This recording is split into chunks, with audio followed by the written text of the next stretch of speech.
সম্ভাব্য প্ৰশ্নৰ উত্তৰ: ১ নম্বৰ, লক্ষ্মীনাথ বেজবৰুৱাক ৰসৰাজ আৰু সাহিত্যৰথী উপাধি কোনে প্ৰদান কৰিছিল?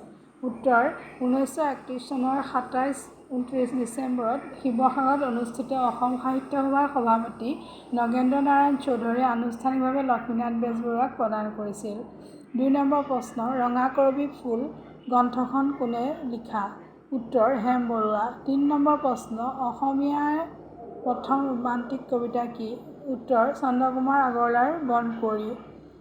৪ নম্বৰ, কোনখন চলচ্চিত্ৰৰ বাবে ভৱেন্দ্ৰনাথ শইকীয়াই শ্ৰেষ্ঠ চিত্ৰনাট্যৰ ৰাষ্ট্ৰীয় সন্মান লাভ কৰিছিল? উত্তৰ: অগ্নিস্নান।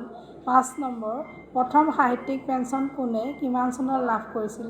উত্তৰ: পদ্মনাথ গোহাঞি বৰুৱাই ১৯০৬ চনত লাভ কৰিছিল।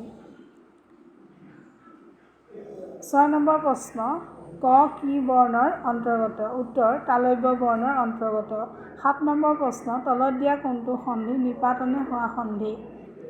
ক সমযোগ কাৰ সংস্কাৰ, খ বাগ যোগ ঈশ বাগীশ, গ জাতি যোগ কাৰ জাতিস্কাৰ, ঘ উদ যোগ লেখ উল্লেখ।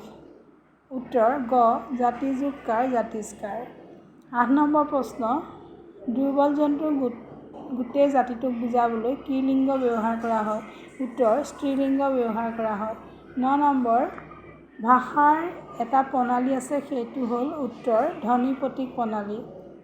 ১০ নম্বৰ, অসমীয়া ভাষাত কেইটা উপভাষা আছে? উত্তৰ: ৩টা।